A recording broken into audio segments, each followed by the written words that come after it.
Hi, wee Bob here, and this video I'm going to take you through my watercolour process in Rebelle 5. Scotland, where I live, is full of history, and this is Eilean Donan Castle, a castle that's about 200 miles north of where I live. Its origins lie in the Christian religion, and then further down the line, Alexander II around the year 1200s. It's also claimed that Robert the Bruce sheltered in this castle around the time of the wars of Scottish independence, so Mel Gibson, was his best friend.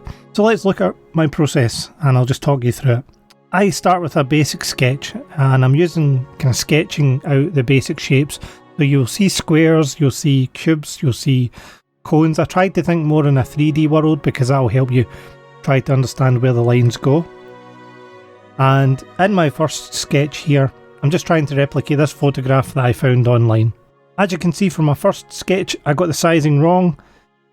There's no point in giving up, you just have to keep going, and I resize according to what I can see. So once I start drawing my first shape and I think that doesn't really fan with the next shape, I'll just rejig it around and not worry too much about it, and then I'll end up with my next detailed sketch. So using that sketch, I would then look at my layers and I would bring the opacity down so that it just becomes a very faint outline.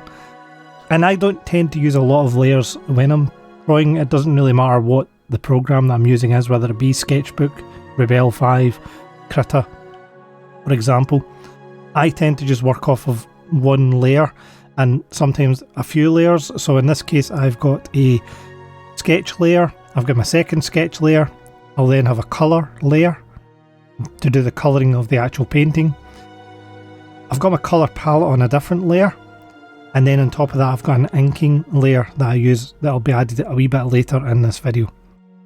Once I get to a stage that I like, I tend to duplicate all the layers and then merge them together to bring up one layer, and I tend to try and work in one layer because I find the process of using all the kind of layer groupings and making multiple layers for every object is very off-putting to the process. It takes me out of my flow, having to rename layers, group layers.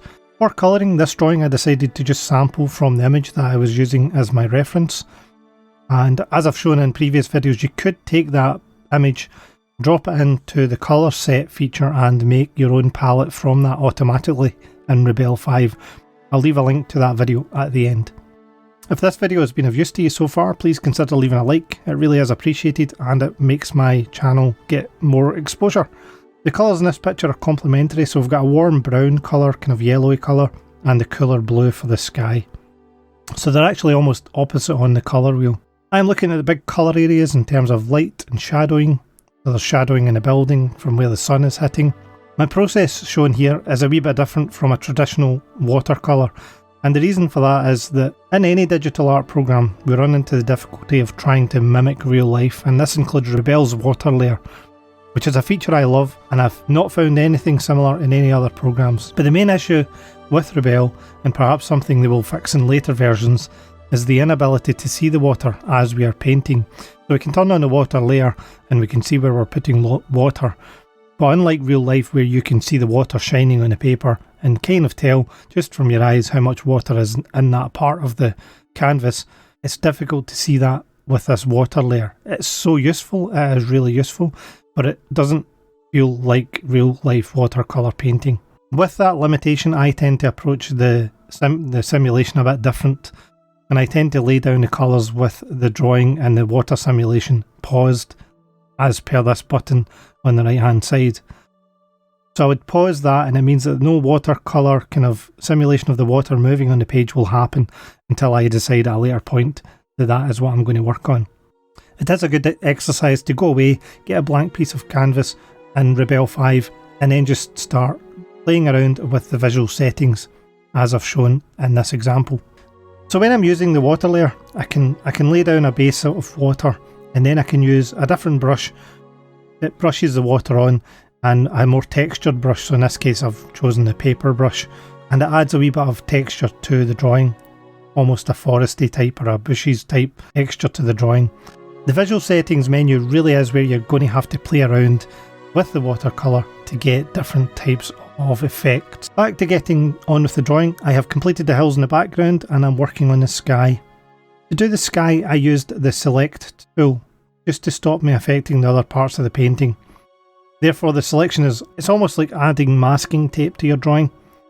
Using the selection tool is a really powerful way to control your drawing, and it really helps with sharp edges as well rather than using a ruler. I'm just trying out different texture brushes to get the edges of the cloud the way I want, and as well as I'm trying to use the blender tool to soften edges or push details around. We're going to show the reflections in the water, we're going to add all the little details in with the colour. I'm really just going between the watercolour brush and the blender brush and inking pens to get this detail in.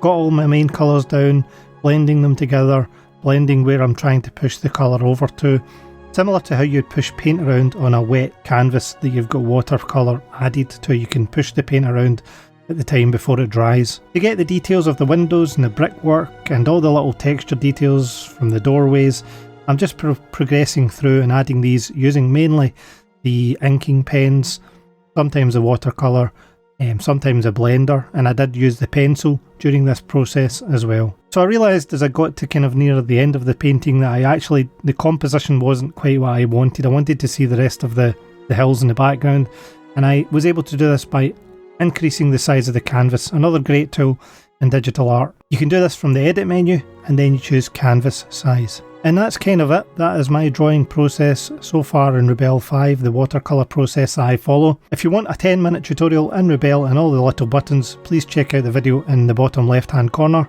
I appreciate you watching. Please remember to hit a wee like button, and thanks, and wee Bob is out.